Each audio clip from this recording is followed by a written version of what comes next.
Oke, bismillahirrahmanirrahim. Assalamualaikum warahmatullahi wabarakatuh. Selamat siang adik-adik semua. Salam sejahtera buat kita semua. Alhamdulillah hari ini kita melakukan kuliah asinkron.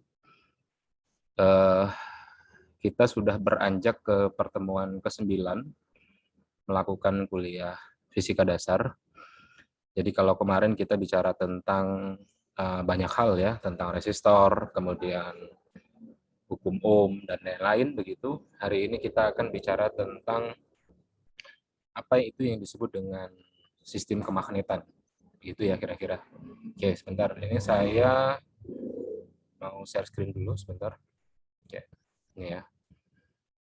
Jadi hari ini kita akan bicara tentang apa yang disebut dengan sistem kemagnetan atau disebut dengan hukum yang mendasari dari sistem kemagnetan adalah hukum Ampere. Ampere itu siapa? Ampere itu nama orang ya. Jadi orang yang menemukan hukum Ampere. Jadi sederhananya adalah pada saat ada batang besi di arus listrik yang di dalamnya ada kumparan, maka dia akan menimbulkan gaya tarik-menarik dan gaya tolak-menolak atau yang disebut dengan ampere, begitu ya, atau disebut dengan kemagnetan. Nah, kemudian kita lanjut bahwa kuat medan magnet akibat adanya arus listrik yang mengalir di dalam konduktor. Dengan adanya tersebut, maka terjadinya disebut dengan induksi magnet. Jadi kalau adik-adik bisa lihat di dalam gambar ini ya, di situ ada batu baterai, di sana ada kutub positif dan kutub negatif. Kemudian ada sebuah batang besi begitu ya. Batang besi itu kemudian dililit sebuah kawat, kemudian kawat dialiri arus listrik, maka terjadilah gaya tarik-menarik dan gaya tolak-menolak dalam sebuah kumparan tersebut. Inilah yang disebut dengan induksi magnet. Jadi ada 4 hal yang menjadi dasar dalam induksi magnet. Yang pertama adanya arus ya yang dihasilkan dari batu baterai. Kemudian adanya kawat ya, kawat selenoida. Kemudian ada batang besi, kemudian ada gaya. Jadi 4 hal tersebut yang mempengaruhi dari induksi magnet.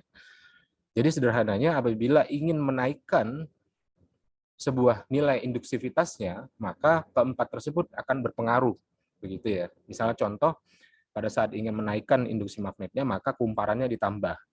Nah, kumparan itu kan sebuah kabel, kabel itu punya dimensi yang disebut dengan A ya, atau luasan dari kabel. Luasan itu berpengaruh atau tidak, Pak? Berpengaruh, begitu ya. Oke, kita lanjut. Nah, ini contohnya.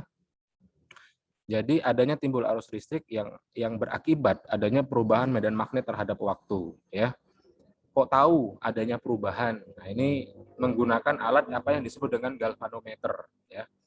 Jadi galvanometer itu adalah alat untuk mendeteksi kecil, sedang, atau besarnya sebuah magnet yang terjadi di dalam sebuah kumparan. Begitu ya kira-kira. Kemudian saya lanjutkan ini ada 2 hal yang berbeda ya. Yang pertama itu adalah induksi magnet dan induksi elektromagnet. Itu 2 hal yang berbeda ya. Induksi magnet itu yang akibat adanya kumparan yang di area listrik. Kalau induksi elektromagnet adalah radiasi pancaran sinar elektro atau yang disebut dengan radiasi elektromagnet. Itu ya 2 hal yang berbeda. Oke, saya lanjutkan. Nah, di sini kalau kita lihat bahwa hukum Ampere itu hanya ada 2 hubungannya ya. Hubungan antara arus listrik dan hubungan antara medan magnet. Itu yang disebut dengan hukum Ampere. Begitu ya kira-kira ya. Kemudian sebentar.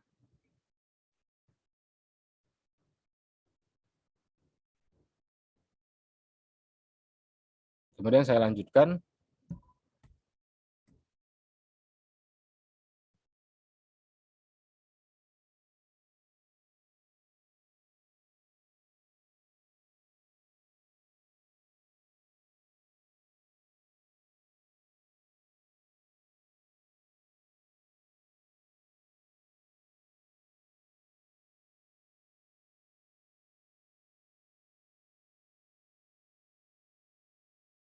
Oke, saya lanjutkan. Ada 3 hal yang menjadi besaran dari sebuah medan magnet ya. Yang pertama adalah besarnya medan magnetik itu di sekitar penghantar berarus listrik bergantung kepada, pertama adalah kuat arus, ya. Kemudian yang kedua adalah jaraknya terhadap pengantar, ya. Kemudian kalau kita lihat bahwa di sini sehingga rumusnya menjadi B dikali 2 VR, ya, sama dengan mu 0 per indeks, ya. Atau sama dengan B sama dengan mu 0 dikali per indeks seper 2 PR. Nah, di sana kenapa ada 2 VR? VR itu menunjukkan bahwa itu adalah luasan dari luasan penampang dari kabel listrik tersebut. Makanya disebut dengan VR. R itu adalah jari-jari, V itu adalah 3,14 ya, atau 22/7. Nah, pada saat kita ingin meningkatkan medan magnetik, bahwa kita harus menaikkan nilai kuat arus dan mendekatkan jaraknya terhadap penghantar. Begitu kira-kira ya deh ya. Oke, saya lanjutkan. Ini adalah hukum dasarnya. Kemudian saya lanjutkan. Nah, ini kemudian mu nol adalah permeabilitas ruang hampa udara. Permeabilitas ini adalah ketetapan ya. Ketetapannya itu adalah 4V dikali 10 pangkat minus 7. Satuannya adalah WB seper A dikali M. A itu adalah luasan, M itu adalah jarak dari panjang kawat. Kemudian dia dikali R. Ya, dikali R itu adalah jarak titik ke kawat. Ya. Jadi nanti pada saat ujian akhir ya, hasil akhir itu akan sama dengan proses. Jadi kalau nilai di setiap rumus ya itu benar, bahwa hasilnya juga akan benar. Nah, tetapi terkadang hasilnya benar, nilai di rumusnya itu salah ya. Misalnya contoh permeabilitas ya. Permeabilitas itu kan adalah 4V dikali 10 pangkat min 7. Nah, terkadang oleh karena hasil mencontek atau yang lain terkadang 10 pangkat min 9 begitu. Nah, itu udah salah itu. Ya, ingat bahwa walaupun hasilnya benar tapi prosesnya salah, saya akan tetap menyalahkan. Begitu kira-kira ya dia. Jadi tolong hati-hati nanti pada saat mengisi soal, menjawab soal ujian akhir. Begitu kira-kira? Oke, saya lanjut. Silakan nanti kalau ada yang ingin bertanya, silakan tulis di kolom komentar di YouTube ya, atau di Google Classroom ya. Atau adik-adik silakan mencari sendiri nanti di internet ya. Karena sekarang sudah luar biasa begitu. Kalau ingin tanya ya tinggal klik aja itu di Google gitu ya. Misalnya tidak tahu tentang apa permeabilitas gitu, nah mungkin rada malu begitu, silakan nanti cari sendiri di Google. Oke, nah ada lagi yang disebut dengan kaidah tangan kanan. Jadi dua hal yang berbeda dengan kaidah tangan handling ya. Kaidah tangan kanan di dalam magnet itu yang menyatakan bahwa arah kumparan itu akan sejalan dengan arah dari tangan yang lainnya ya. Jadi apabila ya jempol itu menghadap ke atas, berarti apa? Arah kumparan itu akan mengikuti jari-jari yang lainnya. Jadi dia sistemnya adalah melingkar ya. Jadi dari arah kumparan di sini ke atas begitu. Nah, nanti arah medan magnet itu akan mengelilingi dari arah kumparan tersebut. Itu yang disebut dengan kaidah tangan kanan. Gunanya untuk apa? Jadi pada saat adik-adik menentukan sebuah kumparan, walaupun posisinya ya, anggaplah ini kumparan jempol ya, jempol kumparan. Mau dia menghadap ke arah X atau menghadap ke arah Y atau menghadap ke arah Z, itu semua sama ya. Jadi lihat bahwa arah medan magnetnya itu di jari yang lain. Begitu kira-kira ya. Itu disebut dengan kaidah tangan kanan. Oke, saya lanjut ya.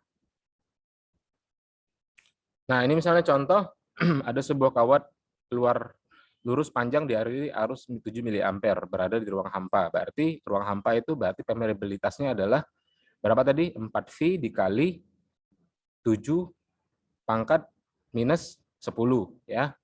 Nah, kemudian tentukan besarnya induksi magnetik pada titik yang berada sejauh 5 cm di sebelah kanan kawat bila kawat vertikal. Vertikal itu berarti apa? Vertikal itu apa berarti? Vertikal itu berarti jempolnya itu ke arah X ya, ke arah X.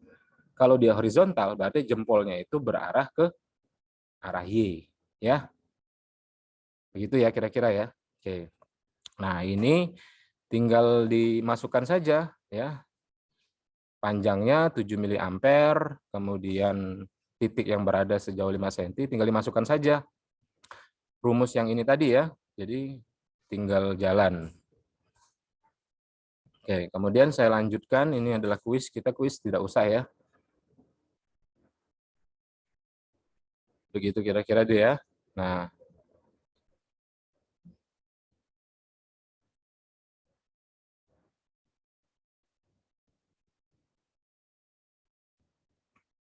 oke, begitu kira-kira adik-adik untuk hukum ampere ya. Jadi tolong nanti di dibuat penjelasannya sedetail mungkin ya.